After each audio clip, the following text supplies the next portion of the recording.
तस्यारविन्दनयनस्य पदारविन्दं किञ्जल्कमिश्रतुलसीं मकरन्दवायुः अन्तर्गतस्वविवरेण चकार तेषां संक्षोभमक्षरजुषामपि चित्तधन्वो. Purified, totally purified. So the other day we were hearing, right, what Srila Bhaktisiddhanta is speaking about the japa. Japa means exchange of transcendental mellows. Transcendental mellows. When mantra is there, when the nama is being taken, it should take us to Krishna Chintana, Krishna Smarana. Nama outside, Smarana inside. And that's what japa is. Chetudarpanamarchanam bhavamahantāvāgnī nirvāpanam Shreya Kairava Chandrika Vitaranam Vidya Vadhu Jeevanam Anandambudivardhanam Pratipadam Purna Amrita Swadanam Sarvatmasnapanam Param Vijayate Sri Krishna Sankirtanam Param Vijayate. Rajase Sakalo Pari Sri Krishna Sankirtanam Nam Namakari Bahuda Nija Sarva Shakti Statrarpita Niyamita Smaranina Kala Eta Drishi Tava Kripa Bhagavan Mama Pida Turdaiva Midrisha Miha Janina Nuraka Shri Harina Prabhu. O He Krishna Namakshara Tumi Sarva Shakti Dhara Jivera Kalyana Vitarani. To distribute auspiciousness to these jivas who are so entangled with the moods. Shri Harinam Prabhu, Krishna Namakshara, you are here. Trinadapi sunichena taro revasahishnuna amanina manadina kirtaniya sada hari. What other occupation is there? What other engagement is there for us? We, the jivas, eternal occupation is simply Hare Krishna, Krishna Krishna, Hare Hare, Hare Rama, Rama Rama, Hare Hare. There's no other occupation, no other occupation. Even while we are in this mortal frame, even when we are doing the things that we need to do, since everything is for Krishna, the seva will go on with great love for Krishna. Hare Krishna, Krishna Krishna, Hare Hare, Hare Rama, Rama Rama, Hare Hare.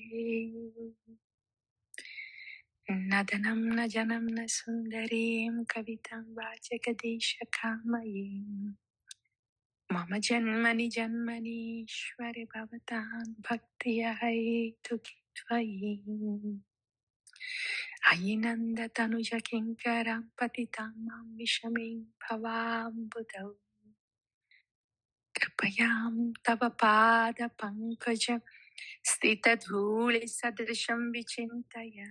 One would perceive when one is picked up from the ocean of these poisonous moods, and when Sri Harinam is placing us as a saffron dust particle at the lotus feet of Nanda Tanuja Krishna. Sri Harinam is the Sottu of Bhagavata, Sadhguru. And there is no difference between the Bhakta Bhagavata and Bhagavan Sakshat Haritvena Samasta Shastra, all the Shastra is saying that there is no difference between Bhagavan and Bhagavan's hand. Sri Sadhguru is like Bhagavan's hand, picking us up from this poisonous ocean of moods, placing us as a soft dust particle at the lotus feet of Bhagavan.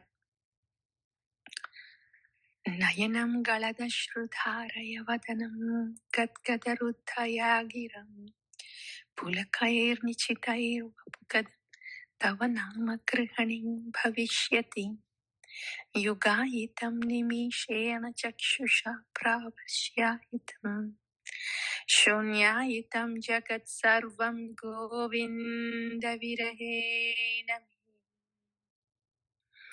We should, our baseline, our norm should simply be Krishna, Krishna, Krishna, Krishna, Krishna, Krishna, Krishna, hey.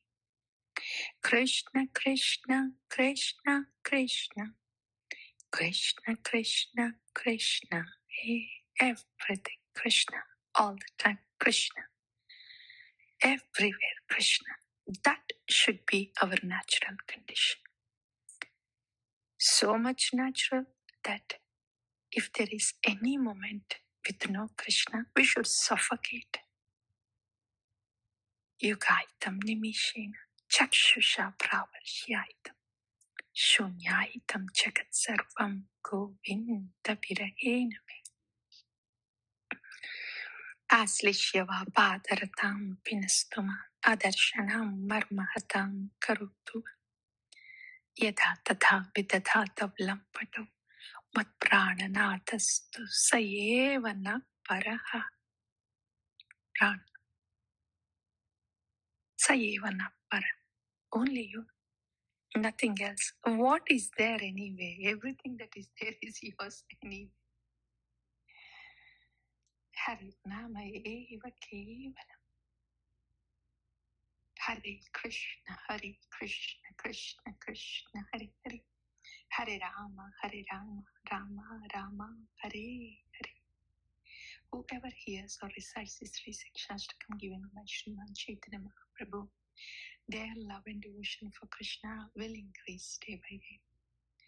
Dhara Madhya Sarvasreshta Nama Sankirtana Niraparadha Nama Lele Paye Prema Dhamna Atayeva Nama Matram Vaishnavera Dharma Name Prasputita Hoile Rupa Guna Karma. Hare Krishna, Hare Krishna, Krishna Krishna, Hare Hare, Hare Rama, Hare Rama, Rama Rama, Hare Hare, Hare Krishna, Krishna Krishna, Hare Hare, Hare Rama, Rama Rama, Hare Hare, Hare Krishna, Krishna Krishna, Hare Hare, Hare Rama, Rama Rama, Hare Hare. प्रेम से कहो श्री कृष्ण चैतन्य प्रभु नित्यानंद श्री अद्वैत गदाधर श्रीवासादि गौर भक्त वृंद की जय। श्री हरिनाम प्रभु की जय। श्री शिक्षाष्टकम की जय। आचार्य भगवान